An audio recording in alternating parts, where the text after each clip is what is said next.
భారతీయ సంస్కృతిలో దేవుడు ప్రతి వస్తువు ప్రతి కోణంలో చూస్తారు. దేవుడి ఫోటో ఒక భక్తి చిహ్నం మాత్రమే కాదు, అది ఇంట్లో శుభాన్ని, ధర్మాన్ని సూచించేది. అయితే చాలా మందిలో ఒక సాధారణ సందేహం ఉంటుంది. అసలు బెడ్రూమ్‌లో దేవుని ఫోటోలు పెట్టవచ్చా? ఒకవేళ పెడితే పాపమా? ఎందుకు? ఏంటి? అనే విషయాలు ఈ వీడియోలో తెలుసుకుందాం. నమస్కారం, హిందూ మార్గం ఛానల్‌కు స్వాగతం. ప్రాచీన వాస్తుశాస్త్రం ప్రకారం ఇంట్లో దేవుడి స్థానం చాలా ప్రత్యేకం. ఇల్లు అంటే దేవాలయం అని అంటారు.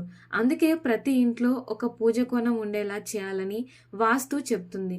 ఈశాన్యం, ఉత్తర మరియు తూర్పు మధ్య ఉన్న కోణం దేవతలకు అనుకూలం. ఈ కోణంలోనే పూజ గది ఉండాలని వాస్తు సూచిస్తుంది. పూజ గదిలో శుద్ధి అవసరం. శరీర శుద్ధి, స్థల శుద్ధి, ఆహార నియమాలు ఉండాలి. ఈ కారణాల వల్ల పూజ గది లేదా దేవుని ఫోటోలు ప్రత్యేక స్థలంలో ఉండాలని పెద్దలు అంటారు. బెడ్రూమ్ అనేది వ్యక్తిగతకు, విశ్రాంతికి, గోప్యతకు సంబంధించిన ప్రదేశం.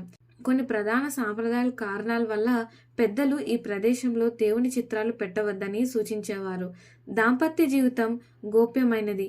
ఈ ప్రదేశంలో దేవుడి సన్నిధిని భక్తి కోణంలో పరిహరిస్తారని భావించారు.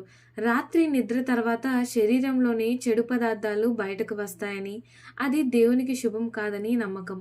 వివాదాలు, కోపాలు ఉండే ప్రదేశం కాబట్టి దేవుని చిత్రాలు పెట్టడం మంచిది కాదని భావించేవారు. దేవుణ్ణి మనస్ఫూర్తిగా పూజించే స్థలంలో శుభ్రత నియమం ఉండాలి.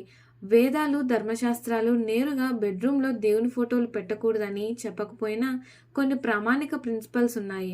శుభ్రతతో కూడిన ప్రదేశంలో మాత్రమే దేవుని పూజించాలని, పూజ స్థలాన్ని నిత్యం శుభ్రంగా ఉంచాలని, దేవతల ముందు అశుభ్రంగా ఉండకూడదని సూచిస్తారు. అంటే బహిరంగంగా శుద్ధత లేని ప్రదేశాల్లో పూజ చేయకూడదు. కానీ మీరు శుభ్రత నియమం పాటిస్తే దేవుని చిత్రాన్ని ఉంచొచ్చు. హిందూ తత్వంలో దేవుడు యావత్తు లోకమంతా వ్యాపించి ఉన్నాడని చెప్పబడుతుంది. దేవుడు ప్రతి ప్రాణిలో, హృదయంలో ఉన్నాడు. ఈ దృష్టితో చూస్తే దేవుడి గదిలో ఉంచడం తప్పేమీ కాదు. కానీ ఆ గదిని పవిత్రంగా ఉంచే బాధ్యత మనదే. ఈ ఫిలాసఫీ ఆధారంగా దేవుని ఫోటో ఏ గదిలోనైనా ఉంచవచ్చు. కానీ గౌరవపరంగా, శుభ్రంగా ఉండాలి. ఇప్పటి అపార్ట్మెంట్లు, చిన్న గదుల్లో చాలా మంది బెడ్రూమ్లోనే చిన్న పూజా స్థలం ఏర్పాటు చేస్తున్నారు. బెడ్రూమ్లో దేవుణ్ణి ఉంచాలంటే పాటించాల్సిన నియమాలు: బెడ్ మరియు పూజా స్థలం ఒకే గదిలో ఉన్న వేరు చేయాలి. తెర, అల్మారీ, గ్లాస్ షెల్ఫ్ వంటివి వాడాలి. దేవుని చిత్రం పడుకునే దిశలో ఉండకూడదు.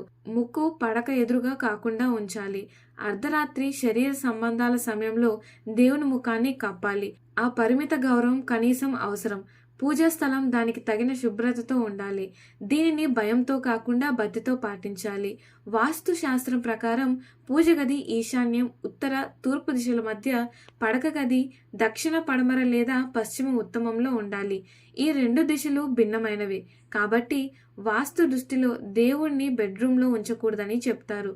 కానీ అంతటి అనివార్య స్థితిలో ఉండాలంటే నియబద్ధంగా నియమాలు పాటిస్తూ ఉండవచ్చు. ఏ ఫోటోలు బెడ్రూమ్లో పెట్టుకోవచ్చు అంటే కృష్ణుడిది, గణపతిది, సత్యసాయి, లక్ష్మీదేవి, శివుడు ఇలాంటి ఫోటోలు పెట్టుకోవచ్చు. ఉగ్ర దేవతలు, ఉగ్ర నరసింహుడు ఫోటోలు బెడ్రూమ్లో ఉంచకూడదు. దేవుని ఉనికిని గదిలో ఉంచడం అంటే భయానికి కాదు, భక్తికి గుర్తు. మీరు గౌరవంతో, శుభ్రతతో, నియమాలతో పూజిస్తే దేవుడు ఎక్కడైనా ఉంటాడు. భయాల కంటే భక్తి ముఖ్యం. శుభ సంచారం కావాలంటే మనసులో దేవుని నిలుపుకోవాలి, గదిలో కాదు. ఇలాంటి మరిన్ని ఇన్ఫర్మేటివ్ వీడియోస్ కోసం మా ఛానల్ని సబ్స్క్రైబ్ చేయండి.